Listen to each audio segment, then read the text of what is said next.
राम नारायण राम. थोडं विचार करा, जर माणसाने धर्म सोडला तर त्याचे शरीर अस्तित्वात राहील का? आपले शरीरच आपला खरा धर्म आहे. आपले शरीर जे 5 तत्वांनी बनले आहे तेच सर्व काही आहे. हे सोडून अन्य कोणताही धर्म अस्तित्वात येऊ शकत नाही. या खऱ्या धर्मापासूनच आपले शरीर बनले आहे. आपले संपूर्ण शरीर धर्माच्या वस्तूचं आहे. ही पृथ्वी एक आहे, आकाशही एक आहे. म्हणूनच आपल्याला सर्वांनी आपले मालकीचे अधिकार सोडून एकत्र येणे आवश्यक आहे. सर्वांनी एकत्र येणे आवश्यक आहे. जातीवाद आणि धर्माच्या राजकारणापेक्षा पुढे जाऊन आपल्याला सर्व एकत्र येऊन एकत्रित राहायला पाहिजे. समाजाने जातीवाद आणि धर्माच्या नावाखाली पृथ्वीचे अनेक भाग केले आहे. जर हे असंच चालू राहिलं तर संपूर्ण जग एकमेकांचे शत्रू होईल. आता वेळ आली आहे की आपण या सर्व भेदभावांना समाप्त करून एक असे समाज निर्माण करावे जो समतावादी, धर्मनिरपेक्ष आणि प्रगतिशील असावा. हे तेव्हाच शक्य होईल जेव्हा आपण आपला विवेक,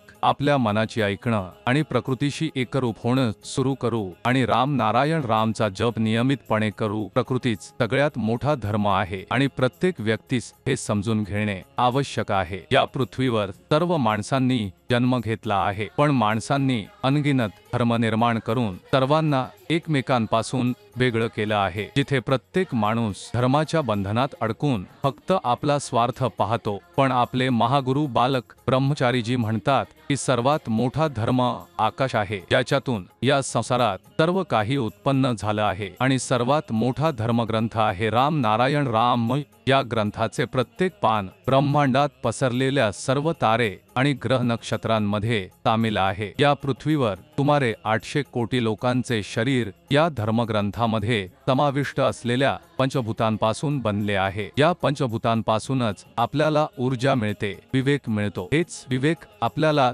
जीवनाचा खरा अर्थ समजावतो. या पृथ्वीवर जे सर्व धर्मरक्षक आहेत, धर्मप्रेमी आहेत, त्यांच्याकडून आम्ही एकच प्रश्न विचारू इच्छितो. त्यांचा मानवनिर्मित धर्म इतका खास आहे, इतका शक्तिशाली आहे, तर त्यांचे मुले त्यांचा धर्म घेऊन जन्म घेत नाहीत. हे सर्व मुले वेगवेगळ्या धर्मांमध्ये जन्म घेत असली तरी त्यांचा आवाज एकसारखा आहे. याच प्रकारे जेव्हा हे सर्व लोक या जगातून जातात तेव्हा देखील एकाच ध्वनीसह जातात. त्यांना त्यांच्या धर्माच्या आवाजासह जात नाही. सर्व धर्माच्या लोकांच्या दुःखाची ध्वनी एकसारखी असते. हे महाकाशाचे काय, त्यावर आपल्याला कधीच चिंतन केले नाही की हे का आहे. आकाश शाश्वत आहे आणि अनादी काळापासून आहे. आकाशाची निर्मिती कोणीही करू शकत नाही. ते होतं, ते आहे आणि ते कायम राहील. आकाशाचं अस्तित्वच ईश्वर, अल्लाह, गॉड आहे. आकाशच सगळं आहे आणि सर्व शक्तिमान आहे. आकाश मानवी निर्मित नाही. आकाशातूनच प्रकृती उत्पन्न झाली आहे